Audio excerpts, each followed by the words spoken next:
Shock ಕೊಟ್ಟ ಮುಖೇಶ್ ಅಂಬಾನಿ, ತಟ್ಟಲಿದೆ ಬಿಸಿ. ಎಲ್ಲರಿಗೂ ಪಟು ಕನ್ನಡ ಟಿವಿ ಯೂಟ್ಯೂಬ್ ಚಾನಲ್ಗೆ ಸುಸ್ವಾಗತ ಅಂತ ಹೇಳ್ತಿಬಿಟ್ಟು ಶುರು ಮಾಡೋಕ್ಕಿಂತ ಮೊದಲು ಯಾರೆಲ್ಲ ನಮ್ಮ ಯೂಟ್ಯೂಬ್ ಚಾನಲ್ ಮೊದಲು ನೋಡ್ತಿದ್ರಿ ಅವರೆಲ್ಲ ಸಬ್ಸ್ಕ್ರೈಬ್ ಮಾಡ್ಕೊಳ್ಳಿ ಮತ್ತು ಅಲ್ಲೇ ಪಕ್ಕದಲ್ಲಿರೋ ಬೆಲ್ಲೈಕನ್ನು ಪ್ರೆಸ್ ಮಾಡಿ. ಮುಖೇಶ್ ಅಂಬಾನಿ ರಿಲಯನ್ಸ್ ಕಳೆದ ಕೆಲ ದಿನಗಳಿಂದ ಮಾರುಕಟ್ಟೆಯಲ್ಲಿ ತಲ್ಲಣ ಎದುರಿಸುತ್ತಿದೆ. ಇದರ ಪರಿಣಾಮ ಸುಮಾರು 35,000 ಕೋಟಿ ರೂಪಾಯಿಗಳು ಹೆಚ್ಚು ಹಣ ಕಳೆದುಕೊಂಡಿದ್ದಾರೆ. ಇದರ ಬೆನ್ನಲ್ಲೇ ಮುಖೇಶ್ ಅಂಬಾನಿ ತೆಗೆದುಕೊಂಡ ನಿರ್ಧಾರ ಹಲವರ ಆತಂಕಕ್ಕೆ ಕಾರಣವಾಗಿದೆ. ಹೌದು, ಭಾರತದ ಅತಿ ದೊಡ್ಡ ರಿಟೇಲ್ ಮಾರ್ಕೆಟ್ ಆಗಿರುವ ರಿಲಯನ್ಸ್ ರಿಟೇಲ್ ಇದೀಗ ಉದ್ಯೋಗ ಕಡಿತಕ್ಕೆ ಮುಂದಾಗಿದೆ. ಕಾರಣ, ರಿಲಯನ್ಸ್ ರಿಟೇಲ್ ಮೌಲ್ಯ 125 ಬಿಲಿಯನ್ ಅಮೆರಿಕದ ಡಾಲರ್ನಿಂದ ಇದೀಗ 50 ಮಿಲಿಯನ್ ಅಮೆರಿಕನ್ ಡಾಲರ್ಗೆ ಇಳಿಕೆಯಾಗಿದೆ.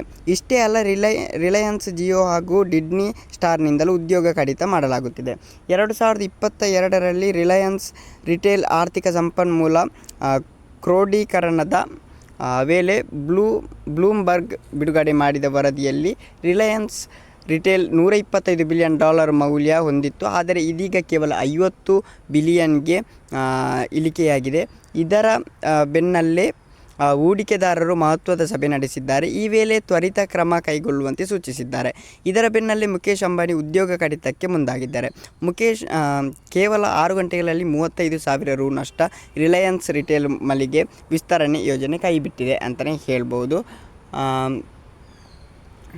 ಇರುವ ಮಳಿಗೆಗೆ ನೌಕರರ ಕಡಿತಕ್ಕೆ ಮುಂದಾಗಿದೆ. ಮಾರ್ಕೆಟ್ ಹಾಗೂ ಪ್ರಮೋಷನ್ ಬಜೆಟ್ ಕಡಿತಗೊಳಿಸಲಾಗಿದೆ. ಅಜಿಯೋ ಆನ್ಲೈನ್ ಫಾರ್ಮ್ಯಾಟ್ನಲ್ಲಿ ಮೇಲೆ ಹೂಡಿಕೆ ನಿಲ್ಲಿಸಲಾಗಿದೆ. 2024ರ ಅಂತ್ಯದಲ್ಲಿ ಹೊಸ ನೇಮಕಾತಿ ಮಾಡುತ್ತಿಲ್ಲ. ಕೆಲ ಹಂತದಲ್ಲಿ ಅನಿವಾರ್ಯತೆ ಇದ್ದರೆ ಮಾತ್ರ ನೇಮಕಾತಿ ಮಾಡಲಾಗುತ್ತದೆ ಅಂತ ಹೇಳಿದ್ದಾರೆ. ಓಕೆ ಗೈಸ್, ಮುಂದಿನ ಸಿಗೋಣ. ಅಲ್ಲಿ ಲೈಕ್ ಶೇರ್ ಸಬ್ಸ್ಕ್ರೈಬ್ ಮಾಡಿ ಅಂತ ಹೇಳ್ತಾ ಲವ್ ಯು ಸೊ ಮಚ್.